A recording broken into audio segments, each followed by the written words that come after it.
Hello guys, welcome to my YouTube channel just जाना सूरज मिश्रा। आज हम सुनेंगे एक सच्ची कहानी। कहानी का नाम है आखिरी प्रयास। आखिरी प्रयास। एक समय की बात है। एक राज्य में एक प्रतापी राजा राज करता था। एक दिन उसके दरबार में एक विदेशी आगंतुक आया और उसने राजा को एक सुंदर पत्थर उपहार में दिया। राजा वह पत्थर देख बहुत प्रसन्न हुआ। उसने उस पत्थर से भगवान विष्णु की प्रतिमा का निर्माण कर उसे राज्य के मंदिर में स्थापित करने का निर्णय लिया और प्रतिमा निर्माण का कार्य राज्य के महामंत्री को सौंप दिया।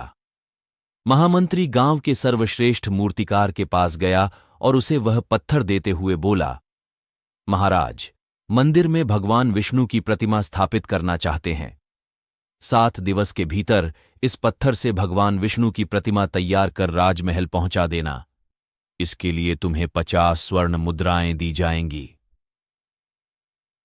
50 स्वर्ण मुद्राओं की बात सुनकर मूर्तिकार खुश हो गया और महामंत्री के जाने के उपरांत प्रतिमा का निर्माण कार्य प्रारंभ करने के उद्देश्य से अपने औजार निकाल लिए।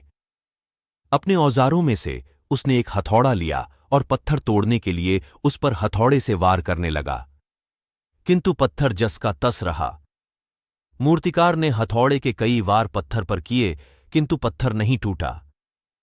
50 बार वार करने से पत्थर नहीं टूटा तो अब क्या टूटेगा।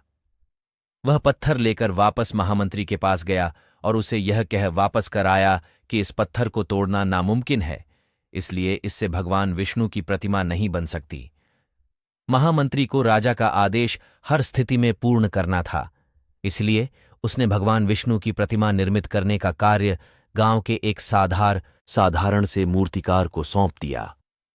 पत्थर लेकर मूर्तिकार ने महामंत्री के सामने ही उस पर हथौड़े से प्रहार किया और वह पत्थर एक बार में ही टूट गया। पत्थर टूटने के बाद मूर्तिकार प्रतिमा बनाने में जुट गया। इधर महामंत्री सोचने लगा कि काश पहले मूर्तिकार ने एक अंतिम प्रयास और किया होता तो सफल हो गया होता और 50 स्वर्ण मुद्राओं का हकदार बनता। सीख। मित्रों, हम भी अपने जीवन में ऐसी परिस्थितियों से दो चार होते रहते हैं। कई बार किसी कार्य को करने के पूर्व या किसी समस्या के सामने आने पर उसका निराकरण करने के पूर्व ही हमारा आत्मविश्वास डगमगा जाता है और हम प्रयास किए बिना ही हार मान लेते हैं। कई बार हम 1-2 प्रयास में असफलता मिलने पर आगे प्रयास करना छोड़ देते हैं, जबकि हो सकता है कि कुछ प्रयास और करने पर कार्य पूर्ण हो जाता या समस्या का समाधान हो जाता। यदि जीवन में सफलता प्राप्त करनी है तो बार बार असफल होने पर भी तब तक प्रयास करना नहीं छोड़ना चाहिए जब तक सफलता नहीं मिल जाती।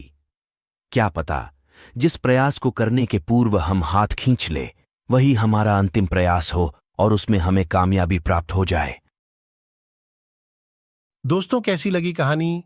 ऐसी कहानी आगे सुनने के लिए सब्सक्राइब करना ना भूले। धन्यवाद।